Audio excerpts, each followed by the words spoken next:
¿Qué tal? Buenas noches. Comienza un nuevo programa de Cuestiones y Contrapunto. ¿Cómo te va, Flavián? Hola, buenas noches. Le recordamos a nuestra audiencia que nos pueden escribir al 156-517-6612. Recuerden que estamos en vivo, así que por favor no nos llamen ni nos manden audios. O bien nos pueden escribir también a nuestra red de Instagram, @cuestiones.tv. Bueno, nunca creí mucho en el horóscopo, pero desde que me enteré que el mismo día nacieron Milei y Estela de Carlotto, ya no creo más nada. ¿No? Dos personas tan opuestas, no creo que haya en la vida, ¿viste? Y los dos nacieron el 22 de octubre. Y lo han festejado cada uno a su manera, ¿no es cierto? Milei saliendo a un balcón, como siempre, saludando a nadie, o a dos o tres que como a nadie. Fotos, pero había, claro, él siempre sale al balcón, ¿viste? El día que sale al balcón, y saluda a nadie, hay nadie. Hay dos o tres por ahí que pasan por ahí caminando y sacan fotos, pero había una manifestación en la Plaza de Mayo de docentes universitarios. Y entonces cuando vieron que salía Milei al balcón, fueron corriendo, ¿no es cierto?, a cantar, que bueno, que la universidad es de los trabajadores, el canto que siempre hacen, ¿no? El que no le gusta se jode. Eso le fueron a cantar a Milei. Y los policías, cuando vieron que la gente entró a mandarse, fueron a cerrar las vallas. Entonces quedó la plaza entre los que estaban de un lado, los que estaban de otro lado de la valla, y no podían salir hasta que al final y salió no solo, con toda esa, está solo, pero al rato salieron miembros de su gabinete, ¿no?, festejando el cumpleaños. Y recibió un regalo, Milei, ¿no es cierto? Un regalo del jefe de Granaderos. Vos sabés que los Granaderos Sacadores son la custodia presidencial, ¿no es cierto? Uh-huh. Y le dieron el gorrión. Y ahí estaba la hermana, ¿no es cierto?, al lado de... Que la hermana es la que maneja la casa militar, en realidad. Y bueno, no sé si los Granaderos o la hermana decidieron regalarle a Milei o al hermano, al presidente, ¿no? Está bien, ellos son los que son la guardia de él. Y se emocionó, lloró como un niño. Y la verdad que me llamó la atención, porque es muy desproporcionada ese sentimiento de Milei cuando le dieron un gorro. Cuando lo reconocen. Cuando lo reconocen es el tema. Cuando Milei tiene un reconocimiento, sí, se comporta como un niño, es cierto. Sin embargo, cuando vemos imágenes, o él puede estar viendo imágenes de cómo le pegan a los jubilados o cómo gasean a una niña, y no, por lo menos que nosotros sepamos, no muestra ningún... O mismo cuando se le desmayó un adolescente atrás en un colegio, se reía, ¿no? Pero sí, cuando tiene algún reconocimiento, el presidente se suele comportar como un niño, sí. Sí. Sí, hay muchas personas que se emocionan y sienten afecto por un animalito y después ven un niño en la calle y no sienten nada, absolutamente nada. Esto suele pasar, Pero los desbordes del presidente de la Nación ya no me llaman la atención, pero es preocupante porque es el hombre que tiene que tomar las decisiones por 45 millones de argentinos, ¿no es cierto? Uh-huh. Y un presidente de la Nación que entre los desbordes de la semana, uh-huh, en una nota donde se encendió varias veces en esa nota, ¿no es cierto? Se desbordó varias veces. Se desbordó hablando de los periodistas, ¿no es cierto? Como un periodista hablando de Bonelli concretamente, ¿no es cierto? Que era un colega, y no solo un colega, sino que el periodista que lo estaba entrevistando también era del mismo grupo, ¿no es cierto? Y en un momento se desbordó mal, se sacó, y, o sea, no admite que alguien le diga no es así. O sea, cero, ¿no es cierto? A ver, en la misma nota dijo que Cristina, él que le quería poner el cajón al kirchnerismo, poner el último clavo al cajón del kirchnerismo con Cristina adentro. Uh-huh. Sí, la verdad, bastante desafortunado hablar en ese tono, teniendo en cuenta que la ex vicepresidenta Cristina Fernández ha tenido un intento de magnicidio. O sea, yo entiendo que él puede alegar, el presidente puede llegar a alegar que bueno, que lo dijo de una forma metafórica. Pero es violento, aunque sea metáfora. Sí, es violento y entiendo que puede haber entendido o que lo haya querido expresar desde ese lugar, pero la verdad que también no todo... es texto, sino que también son textos en un contexto. Y la verdad que en el contexto de una mujer política que ha sido gatillada 2 veces en su cara, no está, o sea, es peor, digamos. Y hay que tomarse el trabajo de verlo a Milei y no escucharlo, verle la cara y no escucharlo. Y cómo la facción va cambiando y cuando se pone violento se sale de sí y se desborda. Y se desborda y se desborda. Y dicen que cuando se desborda no hay quien lo pare, salvo la hermana. Salvo Karina. Bueno, hemos tenido ese cumpleaños, hemos pasado también por el Día de la Lealtad, ¿no es cierto? Donde el acto más importante se realizó en Berisso, que es el kilómetro 0. ¿Vos considerás que el acto más importante del Día de la Lealtad se realizó en Berisso? Sí. Yo creo que se realizó en el Senado. En el Senado. No, en el Senado de la Nación. No. En Berisso. Que es el kilómetro 0 del peronismo, ¿no es cierto? Desde ahí salieron las columnas de los trabajadores de la carne. Vamos a hablar después del acto del Senado. Que mucha gente, y Kicillof, el principal orador de ese acto, ¿no es cierto? Y con un grupo bastante homogéneo en cuanto a los cánticos que había, y bastante heterogéneo en cuanto a las edades. Se veía gente grande, gente de mediana edad y muchos jóvenes. Y con las ausencias. Y con un lindo escenario, con un lindo escenario. Sí, vemos sí. ahí las imágenes de quiénes son los que están acompañando, quiénes son los que están apoyando al gobernador de la provincia de Buenos Aires, y es un escenario interesante, agradable. Sí, y hay bastante hay una diverso. cosa que también es real. En estas distintas miradas que hay hoy entre Kicillof y la Cámpora y por ahí y Cristina, es que la gente no quiere esas distintas miradas. La gente los quiere juntos, los quiere unidos, déjense de bromar, acuerden, porque en vista de las elecciones que va a haber el año que viene en la provincia de Buenos Aires, siempre se dice que la provincia de Buenos Aires es la madre de todas las batallas, es muy importante por su caudal, por su volumen y por su injerencia en el resto del país. Y todo apunta a que tanto la Libertad Avanza como lo que era el PRO van a ir juntos a las elecciones. Y hay que tener bien en claro una cosa. Nosotros nos quedamos con la imagen del 56% que sacó Milei, y eso es lo que lo votó la gente. Yo creo que tenemos que ir a otra foto, digamos, que es la de la primaria, que era Massa con el 37, Milei con el 30 y Patricia Bullrich con el 26. ¿Por qué digo esto? Porque después el balotaje se sumó. Los votos de Patricia Bullrich se sumaron todos a Milei. El que votó a Patricia Bullrich votó a Milei. No conozco a nadie que haya votado a Patricia Bullrich y que me diga que en el balotaje votó a Massa.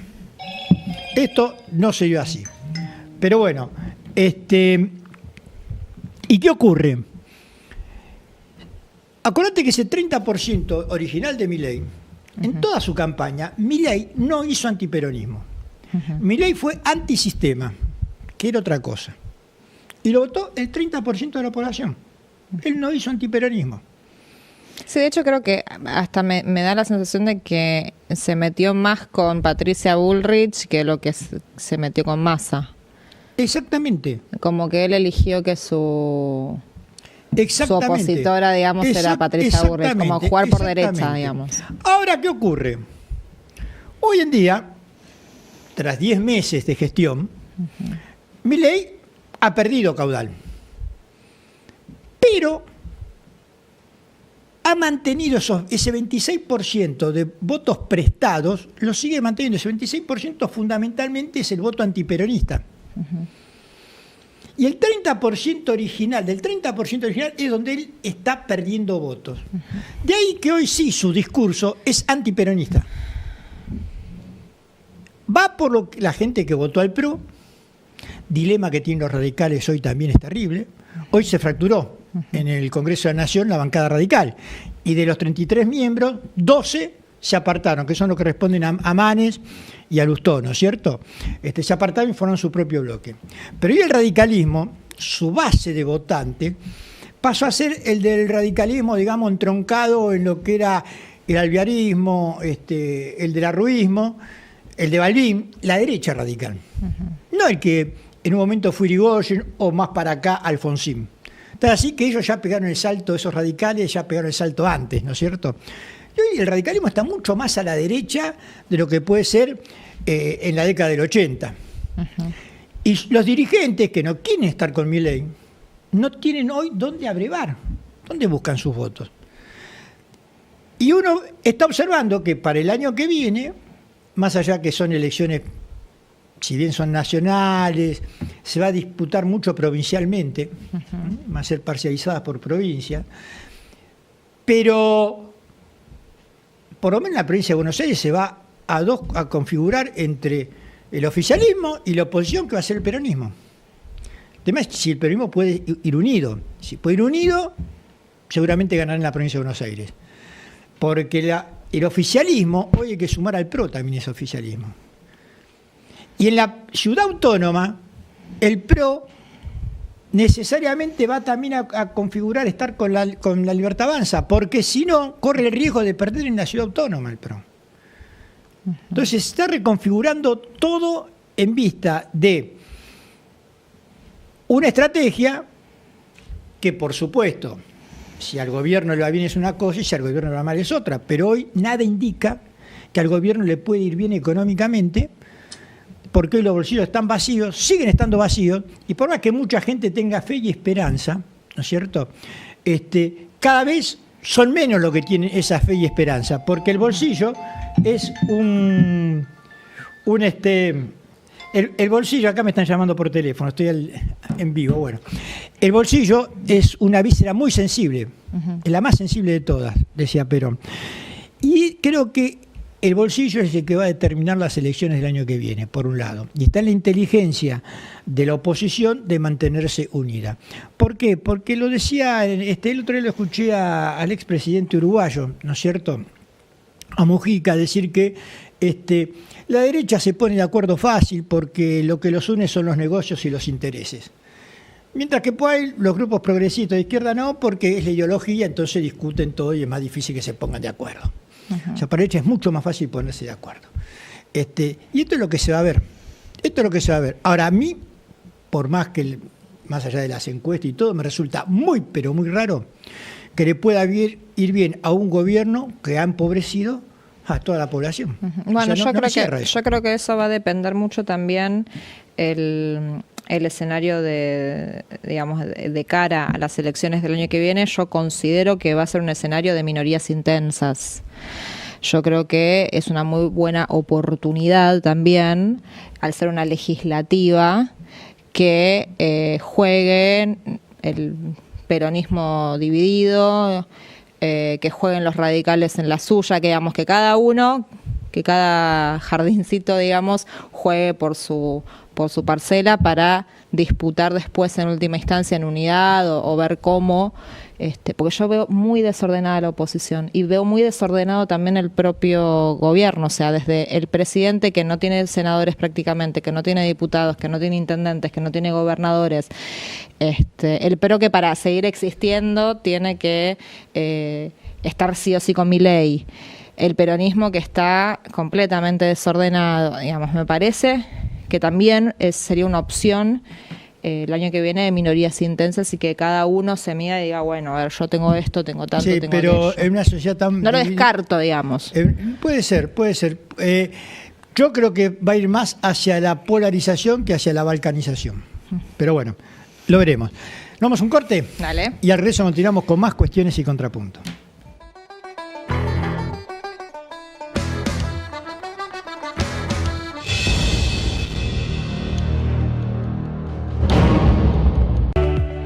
Obras de repavimentación sobre la calle Blanco Encalada, en el barrio El Pericón. Gobierno del Pueblo de Merlo. Gustavo Menéndez, Intendente.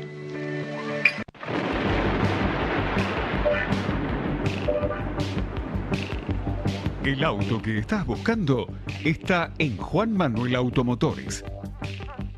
En su única dirección, Colectora General Paz 325, Devoto, Lado Provincia. Vení, tu nueva unidad te está esperando.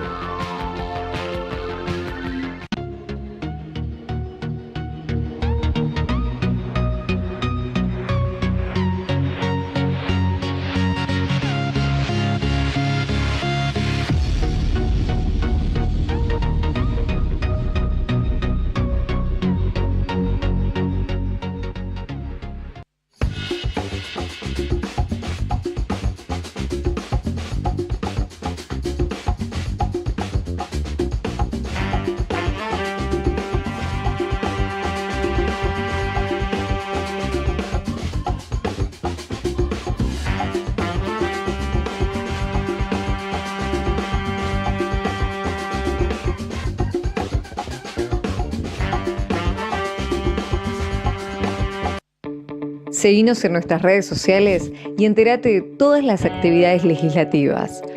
Honorable Cámara de Diputados de la Provincia de Buenos Aires. En Pilar contamos con Mimuni, nuestra herramienta digital de atención ciudadana para solicitar turnos, realizar trámites y gestionar reclamos de manera ágil y cercana. Descárgate la app o chatea con nosotros por WhatsApp a través de 11 52 38 68 64, las 24 horas del día. También podés acercarte a cualquiera de nuestros puntos Muni de lunes a viernes de 8 a 18 horas y los sábados de 9 a 15 horas. En Pilar seguimos acercando el Estado a todos y todas las pilarenses.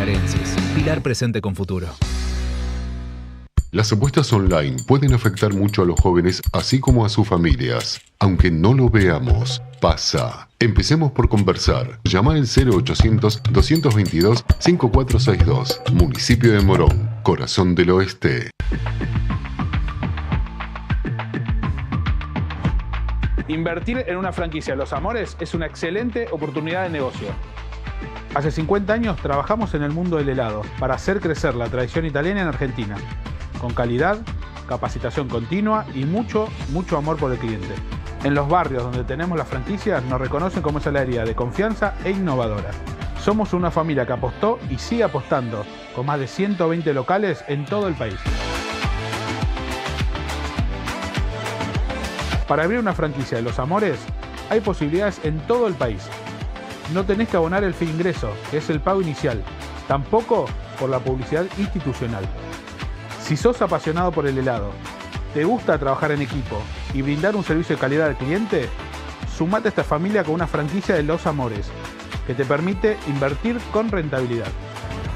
Sin dudas, adquirir una franquicia de Los Amores es un excelente negocio y te invitamos a sumarte a nuestra gran familia.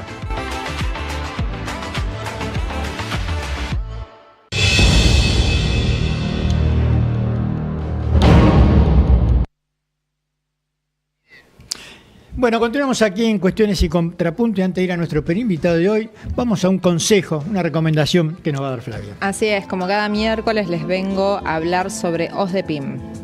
OSDEPIM es la obra social de empresarios profesionales y monotributistas. Cuenta con más de 50 años de trayectoria, más de 400.000 afiliados, más de 20 sucursales en todo el país y centros médicos propios en la Ciudad Autónoma de Buenos Aires, Gran Buenos Aires e interior. OSDEPIM es una de las obras sociales más elegidas del país por ofrecer una cobertura médica de calidad a precios accesibles y la más amplia experiencia en el cuidado de la salud. Bueno, y ahora sí, estamos con nuestro primer invitado de hoy, con Pablo Marchese, historiador. Él vino la semana pasada, pero tuvo un minuto, el minuto final, para hablar sobre el 12 de octubre. ¿Qué tal, Pablo? Gracias por estar acá. Como siempre, un placer. Buenas noches. El tema del 12 de octubre, a ver, uno creció escuchando el Día de la Hispanidad. En realidad, en nuestra historia, el 12 de octubre no siempre se vio de la manera, ¿no es cierto? Exacto. En un momento fue la leyenda negra, entonces todo lo español estaba mal y había que mirar en lo económico a los ingleses, en lo cultural a los franceses y despreciando lo español. Después con Hipólito Yrigoyen, el 12 de octubre se reafirma, es el Día de la Raza, pero el mismo, ¿no es cierto?, reafirma también la concepción del 12 de octubre. Todo esto hasta el hasta que, creo que fue hasta el cuarto centenario, hasta el quinto centenario, ¿cierto? Hasta la década, no, 1992, exactamente. 1992. A los 500 años. A los 500 años, hasta el quinto centenario. Y después, bueno, pasó a ser el 12 de octubre, el primer día de esclavitud en América, hablando sobre el indigenismo, y de que acá esto era un Edén, y los españoles hicieron un desastre. Acabaron con él. Y acabaron con el Edén. ¿Qué es lo que se enseña hoy en las escuelas a los alumnos sobre el 12 de octubre y lo que pasó allá en 1492, cuando siempre es muy difícil analizar los acontecimientos del pasado con los ojos del presente? Exactamente. Antes que nada hay que tener presente eso, que cuando hablamos siempre del pasado, es decir, de la historia de la humanidad, hay que mirarlo con los ojos de esa época, porque nosotros formamos parte de esta realidad, vivimos en este mundo y tenemos valores que corresponden a esta época. Entonces, cuando se plantean circunstancias que encima son contradictorias, difíciles de tratar, como es nada menos el descubrimiento, conquista, colonización, evangelización y explotación de América, lo que corresponde es ver todos los ítems. Y en última instancia, si vos estás formando ciudadanos a través de la educación y la cultura propia de tu país, que ellos saquen sus conclusiones. Lo más difícil, sabés, que siempre cuando le enseñás una ciencia social es lograr la objetividad. Uno no puede pretender que las personas sean objetivas. Lo que vos tenés que tratar de hacer es ofrecer información objetiva, lo cual implica analizar todas las aristas. Como bien dijiste vos, en una época existió una leyenda rosa. Paralela existía una leyenda negra que, valga la redundancia, proviene de los ingleses. Los ingleses fueron los que desarrollaron, con esa capacidad que tienen de crear una propaganda negativa para aquellos que son sus adversarios, dijeron que los españoles en particular actuaron con una crueldad extrema, realmente una hipocresía terrible, teniendo en cuenta que ellos, en el mejor de los casos, no actuaron de mejor manera. Y más que en el mejor, actuaron de una manera mucho peor. En definitiva, tengamos en cuenta que para los españoles, con todos sus defectos y con todo lo que hicieron, los indígenas eran hombres libres. Y aunque lo que voy a decir ahora pueda sonar tal vez aberrante, cuando Colón retornó de su primer viaje a España, llevó a algunos indígenas. Un par de esos indígenas fueron llevados al Vaticano para que el Papa fallase, o sea, emitiese una bula papal en la cual los reconocía como hijos de Adán y Eva. Hoy nos puede sonar terrible, ¿sí? ¿Cómo? ¿No se dan cuenta que son seres humanos? Sí, o no necesitamos que nos vengan. Exactamente. Sí, totalmente. Pero en esa época sí era necesario. Sí. Por lo tanto, tengamos presente entonces esto, que ya de entrada los reyes de España, en este caso los reyes católicos, se plantearon la necesidad de saber con quiénes se estaban tratando. Mira, es muy fuerte lo que estás diciendo, porque la verdad yo nunca lo había escuchado, pero es cierto, cuando hablamos de esclavitud en América, siempre trajeron esclavos de África, nunca hablamos de aborígenes, digamos, en términos de esclavitud. Tenemos que hablar en términos de servidumbre. Claro, sí. Y que quede claro también, no estamos negando la explotación, queda muy claro. Pero simplemente lo que estoy diciendo es justamente encauzar cada tema y decir siempre la verdad. Aparte, Pablo, la leyenda negra no es que, digamos, no era como ahora, digamos, el virtuosismo del indigenismo, sino que era lástima que a nosotros no nos colonizaron los ingleses. Es verdad. Porque los franceses pensaban que el problema nuestro era que vinieron los españoles, que vinieron los ingleses, los franceses, seríamos otra cosa. Es una visión sarmientina. Sabés vos que como anécdota se comenta que cuando en uno de sus viajes hacia Europa, Sarmiento tuvo que atravesar territorio español en ferrocarril y pidió que sus ventanas estuvieran bajas para no tener que observar suelo castellano.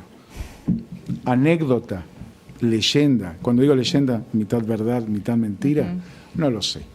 Pero lo comentamos. Pero lo que sí es cierto es que cuando se tuvo que exiliar a Chile y en la piedra escribió "bárbaro, las ideas no se matan", la escribió en francés. Uy. Peor que eso es escribir a favor de la postura política de la República de Chile a través del diario El Mercurio, que la Patagonia era territorio chileno. Sí. Eso es mucho peor. Porque yo puedo entender que esté en disputa con Juan Manuel de Rosas, en esa época jefe de la Confederación, y que escriba lo que le parece de acuerdo a su postura. Pero vos no podés decir jamás en contra de los intereses de tu patria. Volvamos a lo que los europeos llaman el descubrimiento de América, ¿no? Desde su visión. Es más, el Día Nacional de Festejo de España es el 12 de octubre. Exactamente. Es el día más importante que tienen ellos y festejan esa España que era la primera potencia del mundo, ¿no? En ese siglo, en el siglo XV, se convirtió en lo que se llamó el imperio en el cual jamás se ocultaba el sol. Exactamente. Porque hablo del siglo, XVI, o sea, 1501, 1600, cuando ya se habían expandido por todo el globo. Sí, un poderío que llegó hasta las postrimerías del siglo XVII, digamos. Pero, como diría Galeano, España tenía la vaca, o sea, los territorios en América, pero otros se tomaban la leche, o sea, que más que el oro, la plata que salía de América, terminaba siempre en Inglaterra o en Holanda, que eran las potencias emergentes y que disputaban España. Y en menor medida España sentó las bases a posteriori de la primera y segunda revolución industrial y a través de una errática y luego mala y por último pésima política económica. ¿Y cómo tendríamos que tratar nosotros el 12 de octubre? Creo que el término que se aplica hoy, que se dice, que se denomina Día del Respeto a la Diversidad Cultural, me parece perfecto, como denominación. No estoy renegando de los otros dos, sino que lo estamos ayornando en el siglo XXI. Cuando vos dijiste bien, Hipólito Yrigoyen en 1917 establece el 12 de octubre como Día de la Raza, aclaremos que no tiene que ver con características antropológicas, raza blanca, negra, amarilla, cobriza o americana. Raza española era. Por eso luego se modificó esto y se habla de Día de la Hispanidad, que tiene más sentido. Pero, insisto, es una palabra, ¿no? Es una denominación. Para los españoles sigue siendo un día central porque es el comienzo de la gloria de España. Recordemos que se convirtió en un imperio mundial. ¿Y para los que dicen que fue el primer día de esclavitud en América? En todo caso es verdad. O sea, no hay que olvidar que fue el comienzo de una época muy difícil para las comunidades originarias en América. Porque en definitiva, con los españoles, con los portugueses, con los holandeses, con los franceses y con los ingleses, perdieron su libertad y su manera de vivir. ¿Y cómo explicás que tan pocos españoles se han terminado, por ejemplo, con el imperio azteca o con el imperio inca, que eran potencias? Es muy fácil la respuesta. Todos los que hemos estudiado este tema nos llama la atención, porque el imperio azteca se conquistó con 614 hombres, sobre un imperio se calcula entre 2 y 3 millones de personas. Y el imperio inca, con más de 2 millones de personas, Diego de Almagro y Francisco Pizarro lo conquistaron con 365. ¿Cómo fue posible? Voy a hablar de política, no estructura política. Estaban podridos por dentro. No estoy hablando de población, ni de cultura, estaban podridos por dentro. Porque contaron con un fuerte apoyo de las poblaciones sometidas. Porque, fíjate que hay que tener en cuenta la primera palabra. Yo dije imperio. ¿Conoces algún imperio democrático? Auténticamente. No hablemos después de lo del siglo XIX, cuando el liberalismo ya crea las repúblicas parlamentarias o las monarquías parlamentarias. Estoy hablando del imperio clásico. La historia de la humanidad nos dice que ningún imperio es bueno. Para la gente, para los sometidos, ningún imperio es bueno. Exactamente. O sea, los mayas están sometidos por los aztecas. Exacto. Ahora, ¿por qué a los españoles resultó tan fácil conquistar esas civilizaciones y tan difícil los indios nuestros? ¿Cuál es la diferencia entre los indios de acá, que no nos podían someter, y que llevó más tiempo, digamos, someter a los indios de acá que a los... Es que en realidad le tuvieron que dedicar más tiempo por un simple motivo. Argentina, las provincias, luego el Virreinato del Río de la Plata, primero Virreinato del Perú, luego Virreinato del Río de la Plata, luego Provincias Unidas, en realidad era periférico al Imperio Español. No le dedicaron ni recursos ni gente. Y un detalle que muchas veces se pasa por alto. Si yo te pregunto a vos, ¿cuántos españoles llegaron en el primer siglo de la conquista de América? Yo te voy a dar una cifra que te puede sorprender. No más de 10.000. Las expediciones eran pequeñas.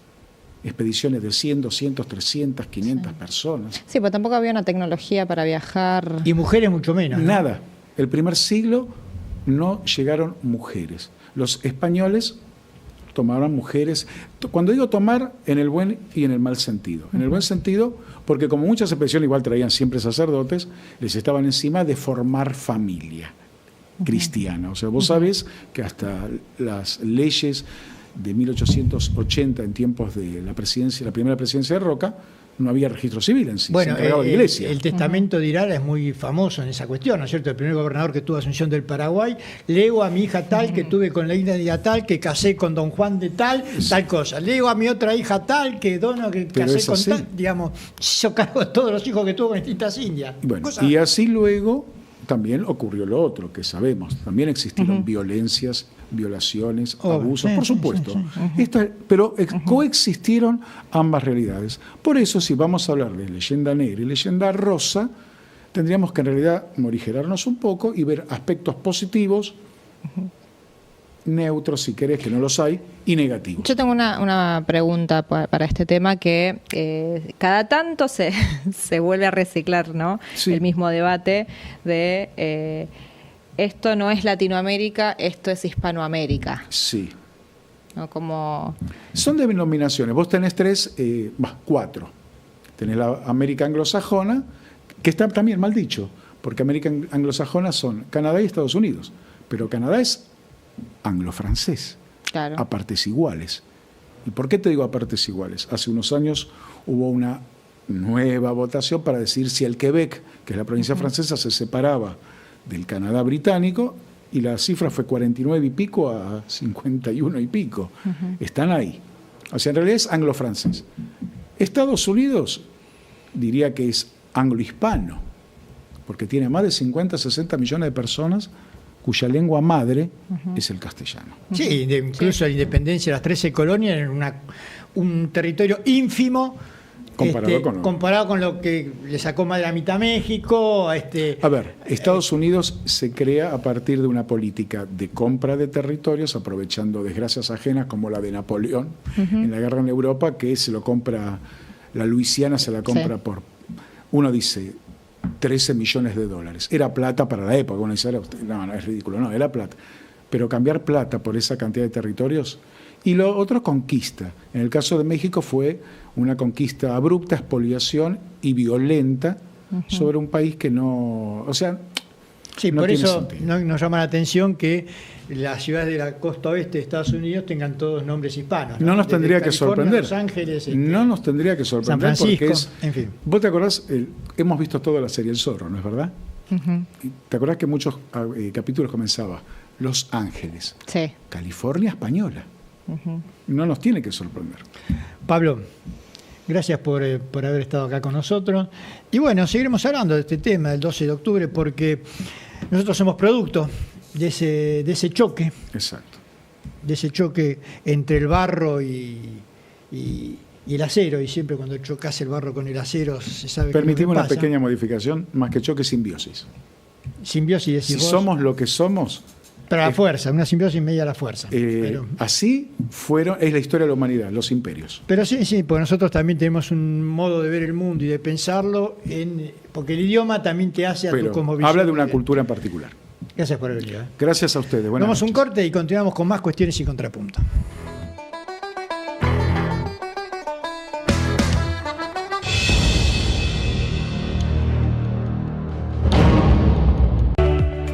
Obras de repavimentación sobre la calle Blanco Encalada en el barrio El Pericón. Gobierno del Pueblo de Merlo. Gustavo Menéndez, Intendente.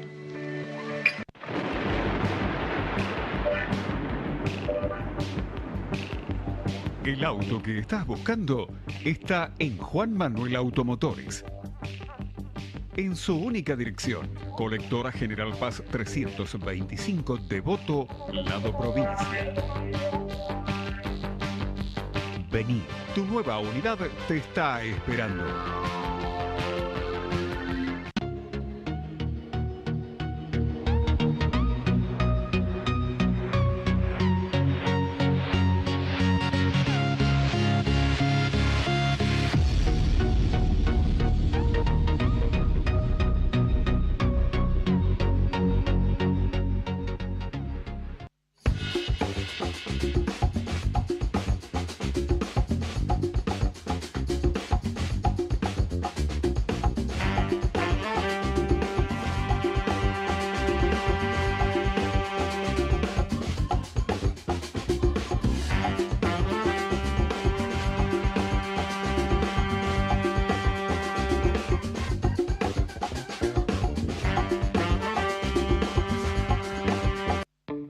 Seguinos en nuestras redes sociales y entérate de todas las actividades legislativas.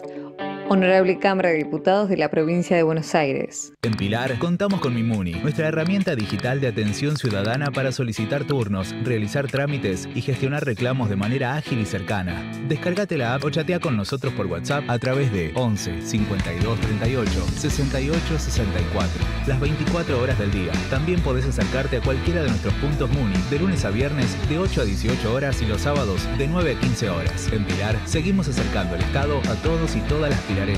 Pilar presente con futuro. Las apuestas online pueden afectar mucho a los jóvenes, así como a sus familias. Aunque no lo veamos, pasa. Empecemos por conversar. Llama al 0800-222-5462. Municipio de Morón, Corazón del Oeste.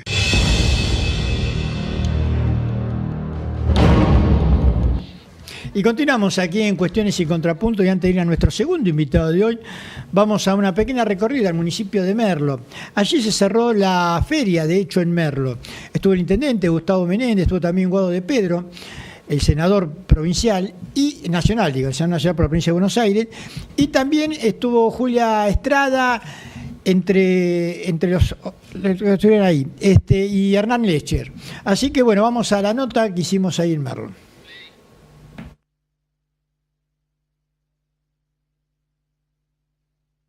De apoyo, que no bajen los brazos, que intenten de cualquier manera no cerrar las persianas, como está sucediendo lamentablemente en algunas otras zonas del país. Sabemos que la situación es difícil, sabemos que hay un gobierno que está atentando directamente contra la industria nacional, contra el trabajo argentino, proponiendo la apertura indiscriminada de las importaciones como si realmente eso fuera una solución para el consumo en el país, sino que todo lo contrario. Eso afecta y lleva aparejado la pérdida de miles de puestos de trabajo. Nosotros estamos en la vereda de enfrente.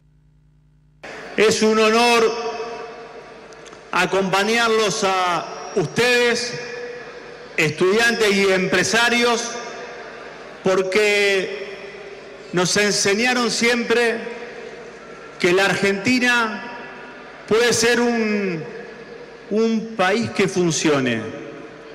Cada vez que estamos en un proceso de desarrollo, en un proceso, a mí me gusta decir, de relativa autonomía.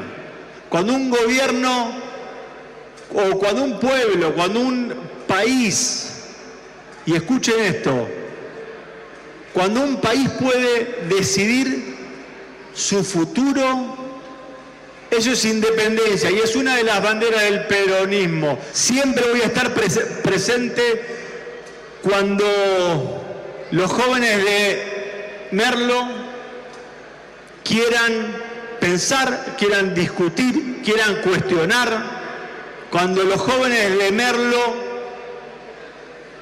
quieran contarnos algo, porque la Argentina se va a hacer desde las ciudades como Merlo. Ustedes van a ser los actores principales de una Argentina desarrollada. Felicito por esto que arman, más este año 2024 contra viento y marea, con una economía que se está viniendo a pique por la recesión, la industria que la está pasando muy mal, el esfuerzo obviamente de los industriales para poner los stands, para poder estar presentes, así que valoro el esfuerzo que hace el municipio en este sentido.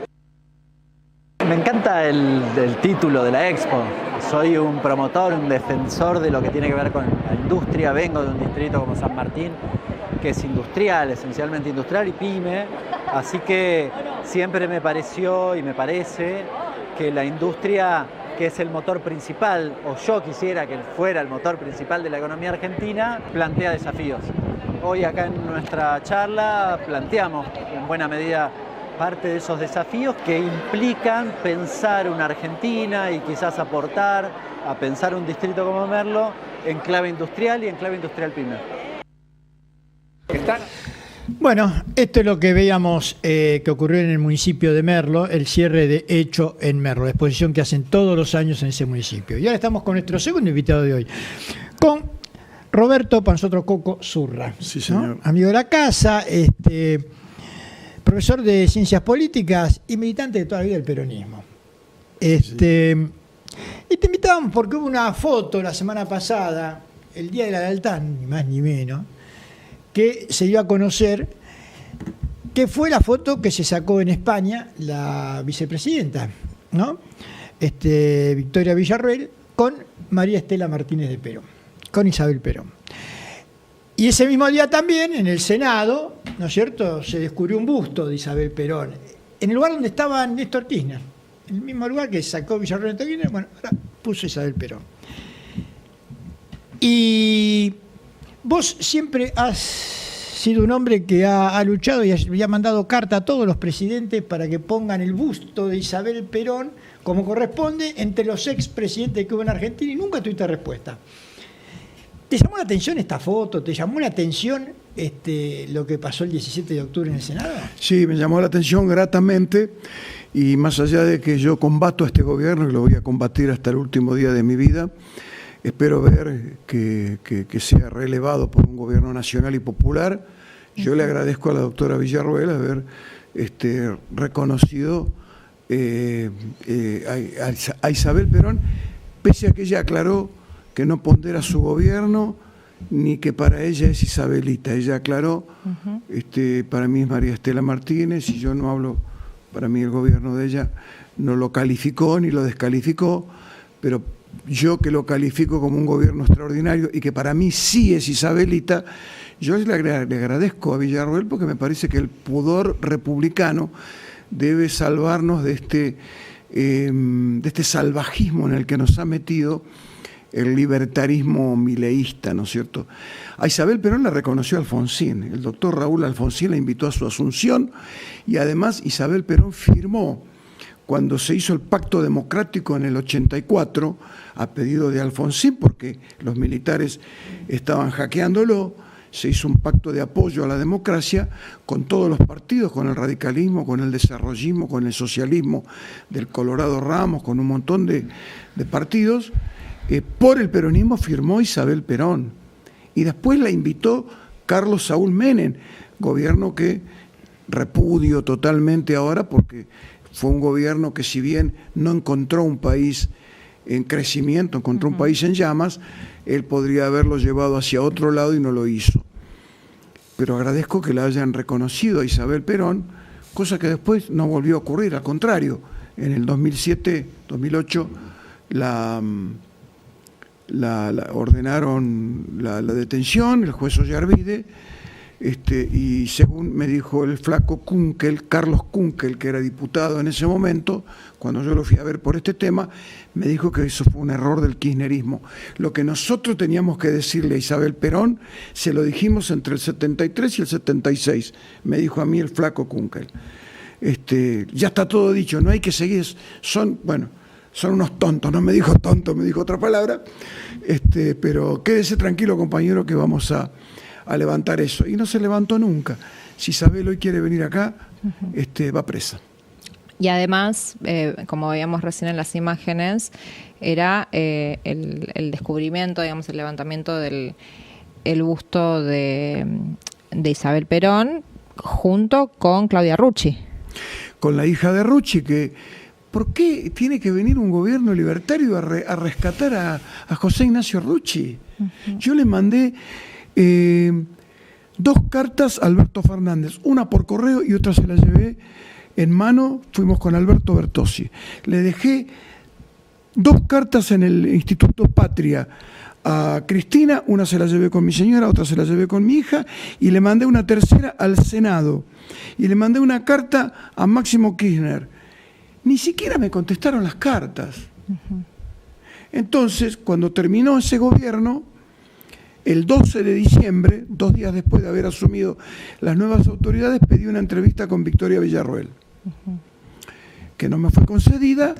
Volví a pedir hasta que un muchacho del Congreso, que me veía que llevaba cada tanto alguna misiva, me dijo que por qué no le mandaba un correo. Y yo le mandé un correo electrónico, y el 12 de marzo fui recibido por un funcionario, ahora no recuerdo el nombre, del Senado de la Nación, al que le entregué 2 carpetas. En una le pedía una entrevista personal a Victoria Villarroel, y además le pedía que intercediera ante el presidente para poner el busto de Isabel Perón en el patio de los bustos de la Casa Rosada. Y en la otra carpeta le pedía colocar el busto de Isabel en el Senado de la Nación, porque Isabel sí fue presidenta del Senado y sí fue como vicepresidenta de la Nación, ¿no es cierto? Uh-huh. Bueno, no me respondieron ninguna de las cartas, pero a mí no me parece mal, me parece que deberíamos tomarnos, hay algunos peronistas que están ofendidos. Miren, les cuento una nota rápida, una anécdota rápidamente.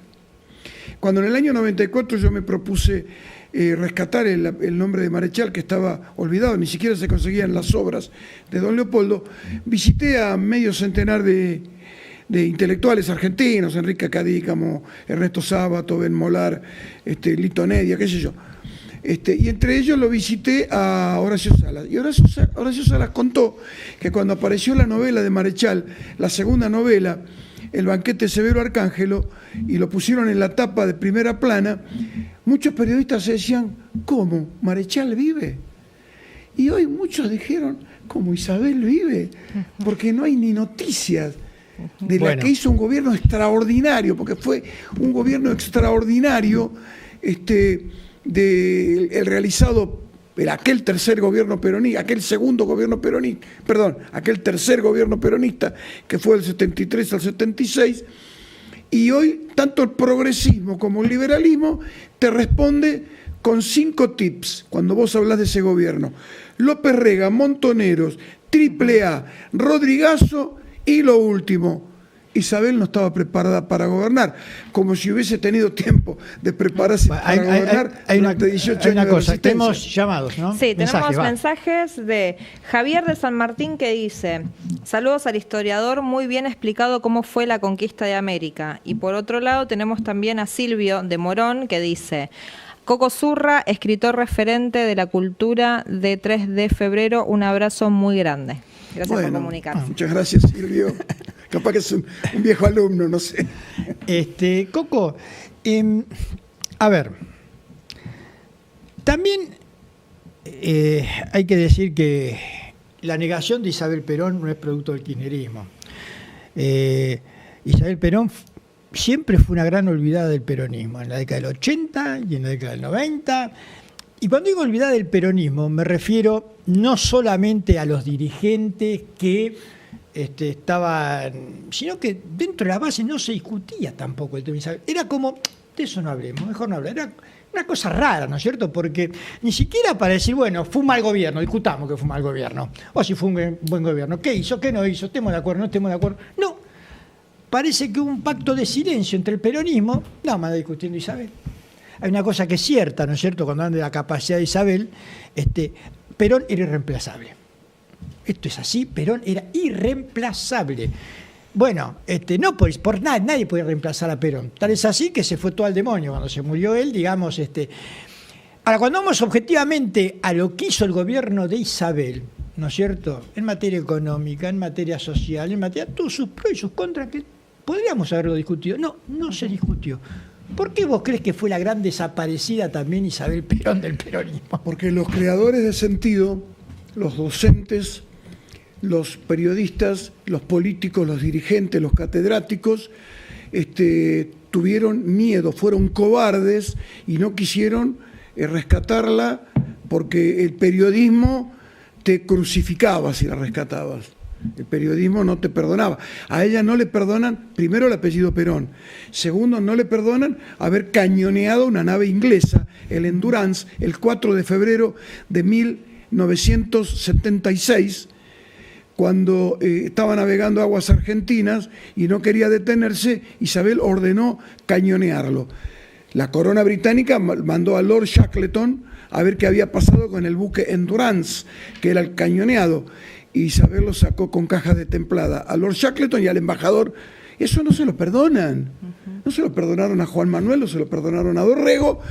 Escúchame, los liberales no te perdonan eso. Y los que crean sentido en Argentina, desgraciadamente, desde Rivadavia hasta el presente, son los liberales. Por eso no se discutió. Ahora, no todos se llamaron a silencio. Yo doy fe de haber formado parte de una agrupación, de una organización peronista que se caracterizó siempre por haber puesto en la calle la consigna Viva Isabel Perón y de haber abierto unidades básicas con el nombre de Isabel Perón. Y yo, como profesor de Ciencias Políticas y como egresado hace poco de un máster de Historia Argentina y Latinoamericana del Pensamiento Nacional, doy clases acerca del gobierno de Isabel Perón, que fue extraordinario en lo económico, en lo político y en lo social. De las 550.000 viviendas proyectadas por el plan trienal, al día del golpe de Estado se habían entregado 300.000. Isabel Perón es la que sancionó la ley de contrato de trabajo que hoy nos está defendiendo a los trabajadores. Ella fue la que la promulgó. Isabel Perón nacionalizó la boca de expendio de los combustibles.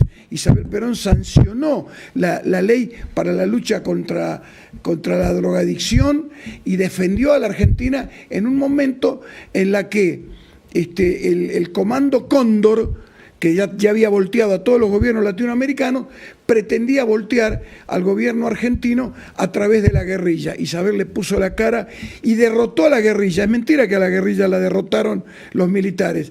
Cuando los militares asumieron ya estaba derrotada la guerrilla. Pero Isabel no renunció. Cuando Isabel le dicen en Aeroparque que está detenida, dijo que me van a fusilar ahora. No, señora, no vamos a fusilar. Pero fue detenida. Se llenó de piojos a donde estaba, la pelaron 2 veces, la violaron, le remataron sus propiedades, todo lo que la quinta 17 de octubre se la saquearon y todo eso, y eso no lo dice la historia. Ella pasó sus primeros meses en el Mesidor, yo tuve la suerte de estar ahí. Sí, señor. El lugar es fantástico, es un paraíso. Y me dijeron, acá estuvo Isabel Perón, pero le habían tapiado las ventanas. Claro. O sea, no podía, estaba en el medio de un entorno maravilloso, pero tapiada la ventana. O sea, no tenía derecho ni siquiera al paisaje. 2 años había quedado viuda. Ahora, ¿Pino Solanas no había hecho una casa sin ventanas? No lo hizo Pino eso. Eso lo hizo otro productor. Una casa sin ventanas es una producción reciente, uno de los tantos documentales que andan tratando de desvirtuar la historia de Isabel Perón. Incluso la entrevistaron a la señora de Farías, la de Farías en Caseros, ¿no es cierto? Pero bueno, los liberales no se limitan, los liberales. Bueno, para hablar de algo que fue problemático en el gobierno de Isabel Perón, fue el tema del Rodrigazo, sí, ¿no? Que fue muy problemático porque aquel que justo en ese momento, Antonio Rodrigazo, si había vendido algo, perdió mucha plata. Perdió todo. Sí. Y si había comprado, ganó mucha guita. Sí. ¿No es cierto? Empobreció y fue, creo que, el tema por ahí. Y después hay que hablar también de la AAA, que no es original de Isabel, pero se nos termina el programa. Tenemos que volver a hablar de Isabel. La AAA fueron las 3 Fuerzas Armadas. No me cabe la menor duda. Los que quieren decir que fue López Rega le asignan a López Rega una capacidad política y militar superior a la de Napoleón, ¿no? Así que eso es indiscutible, por un lado. Y por otro lado, el Rodrigazo fue un error inducido por Mansueto Sin, el padre del liberalismo argentino. El error fue haberlo metido en el gabinete, pero inmediatamente el gobierno se empezó a recuperar, hubo paritarias y... Sí, lo que sí es cierto, porque estamos cerrando ya el programa, que el trabajador tenía el 51% del Producto Bruto. Menos del 5% de pobres y de desocupados. 2 cosas para... Ya terminamos. Respecto a España. Amelia Podetti dice algo que es extraordinario. América completó al mundo. El mundo estaba incompleto, lo completó América. Y eso no hay. Y la otra cosa, Irigoyen no sancionó el Día de la Raza, sancionó el día fiesta nacional el 12 de octubre. Bueno, el Día de la Raza. Nos están sacando el programa. Sí, tenemos el último mensaje de la noche de Laura de Caseros, que dice: lo que no le perdonan a Isabel fue que Perón la amó hasta la muerte, 22 años casada legalmente con el general. Grande Coco, besos. Gracias por los llamados, gracias Coco. Gracias, y gracias también a ustedes por habernos permitido entrar en sus hogares. Nos vemos la semana próxima para más cuestiones y contrapuntos. Han sido ustedes muy, pero muy amables.